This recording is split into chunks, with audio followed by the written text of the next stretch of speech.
बिल्कुल शेर आया वाली कहानी है वैसे। तो सूबाई वजीर बराए पार्लिमानी अमूर राजा बशारत ने DIG और सुपरिटेंडेंट अडयाला जेल को ओहदों से हटाने की नहीं तस्दीक कर दी है और उन्होंने कहा कि दोनों अफसरान को शहबाज गिल मामले पर मुजरिमाना खामोशी और गैर कानूनी कार्रवाई पर हटाया गया है और दिस वाज द रीजन। अच्छा जी, इरशाद भट्टी हमारे साथ मौजूद हैं, सीनियर सहाफ़ी तजियाकार। भट्टी साहब, शहबाज गिल के मामले पर इमरान खान ने भी बाज़ाब्ता कह दिया कि बयान गलत था। तशद्दुद की बात उनके अपने वज़ीर दाखिला पंजाब ने ही रद्द कर दी और फिर पार्टी का अमूमी रवैया भी सामने ही आपके है मोहतात। क्या कहना है कि शहबाज गिल को फ़िलहाल अपनी पार्टी अपनी लड़ाई खुद ही लड़ना होगी या कुछ है उनके पास सपोर्ट पार्टी में? देखिए, मेरा ये ख्याल नहीं है। मेरा ये मानना है कि पार्टी उनके केस लड़ रही है, पार्टी उनके पीछे है। लेकिन इमरान खान साहब से लेकर पार्टी के जितने भी संजीदा सियासतदान हैं पाकिस्तान तहरीक इंसाफ के, और बल्कि 80% बल्कि 90% वो शहबाज गिल साहब के इस बयान को सेकंड नहीं करते। क्यों नहीं करते? क्योंकि ये वाकई एक अफसोसनाक बयान था और ये वाकई एक रेड लाइन अबूर करने वाला बयान था। ये वाकई उन्हें नहीं देना चाहिए था।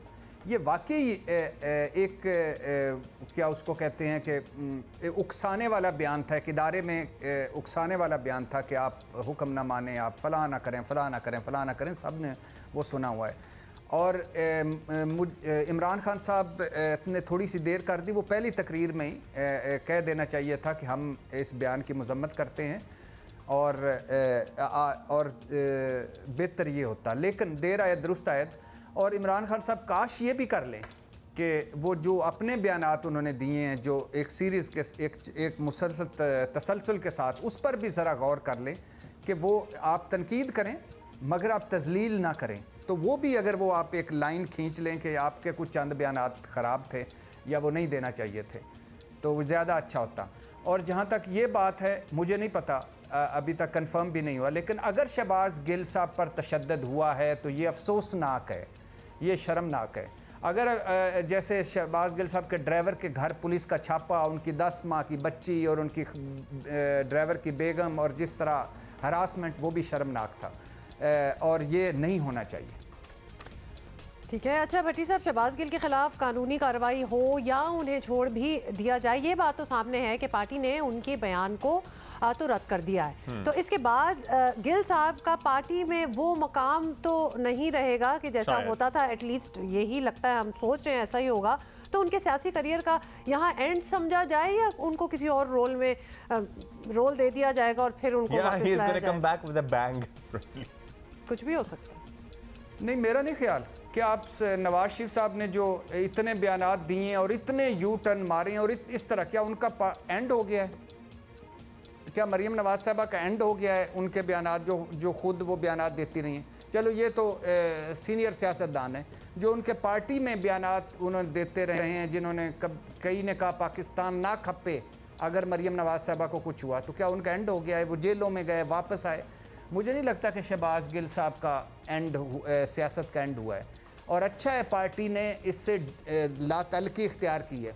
अब चीज़ें थोड़ी सी सेटल होंगी, नफ़रत थोड़ी सी कम होगी। अगर पार्टी कहती कि हाँ हम इसके पीछे हैं तो क्या होता? नफ़रत ज़्यादा बढ़ती, टेंशन ज़्यादा बढ़ती। अब चीज़ें कुछ सेटल होने की तरफ आनी चाहिए और शहबाज गिल साहब को इसमें कोई हर्ज नहीं कि माज़रत कर लेनी चाहिए। इंसान समटाइम ज़बान से चीज़ें निकल जाती हैं। आप प्लानिंग से करें या ना प्लानिंग से करें, दोनों सूरतों में जब आपको लगे कि ये कोई ज़्यादा ही हो गया है या कुछ नहीं होना चाहिए था, तो माज़रत कर लेनी चाहिए।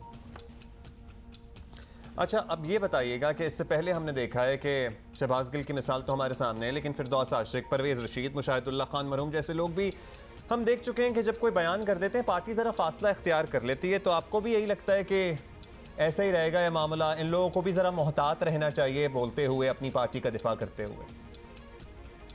ये जब पार्टी के अंदर सियासतदान जो हैं वो अपने आकाओं के ग़ुलाम नहीं बनेंगे तब ख़त्म होगा।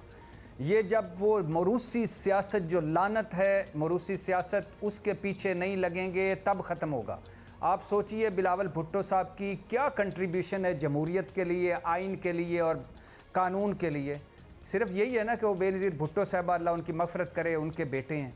और सारे बुजुर्ग सियासतदान जेलें काटने वाले, मारें खाने वाले हाथ बांधे खड़े होते हैं। आप सोचिए मरीम नवाज साहबा की क्या कंट्रीब्यूशन है कि कितनी उन्होंने जद्दोजहद की है जमहूरियत के लिए, लेकिन सारे आगे उनके हाथ बांध के खड़े होते हैं क्योंकि वह नवाज शरीफ साहब की बेटी हैं। तो आप ये जब ये माइंड सेट गुलामों वाला ख़त्म होगा तब ये ख़त्म होगा। और दूसरा आप भूल गए हैं कि नवाज शरीफ साहब ने जब डॉन लीक्स आई, जिसका आज वो कहते हैं कि कौन सी मैंने गलत बात की, तो फिर उस वक्त आपने तारक फातमी साहब को भी फारिग कर दिया, परवेज़ रशीद साहब को भी फारिग कर दिया, कुर्बानी दे दी खुद जब अपना कुर्बानी देने का वक्त आया। और फिर जब मुशाहिदुल्लाह ने एक इंटरव्यू दिया था, जो बाद में आपने कहा कि धरनों के पीछे कोई था, लेकिन उस वक्त जब मुशाहिदुल्लाह ने कहा तो आपने उससे भी ला तलकी इख्तियार करके उसको पता नहीं नेपाल के श्रीलंका में इस्तीफ़ा दिलवा दिया। लेकिन इससे भी दिलचस्प बात यह है कि वो लोग जिनको पार्टी ने कुर्बान किया, ओन नहीं किया, वो उसी तनख्वाह पर बाद में काम करते रहे और कर रहे हैं। तो ये जब गुलामाना माइंड सेट ख़त्म होगा तब तब्दीली आएगी। इज़्ज़त करवानी पड़ती है, इज़्ज़त कोई तब ये नहीं है कि भीख में मांगने से मिलेगी, आपको खड़ा होना पड़ता है, तब भी कोई समझेगा कि वो खड़ा हुआ है। तो यहाँ मुझे अभी तक दूर दूर तक ऐसा कुछ दिखाई नहीं देता। थैंक यू आपका इरशाद भट्टी साहब। बाय द वे तस्बीह पहनी हुई थी भट्टी साहब आपने? हाँ तस्बीह थी भाई, अच्छा था कलर उसका। बढ़िया आपने मतलब इतनी डीप एक कॉन्वर्सेशन हो रही है जिसमें आपको उनके कलर था उनके हाथ पे कि वो नजर पड़ रही थी ना। Could be anything.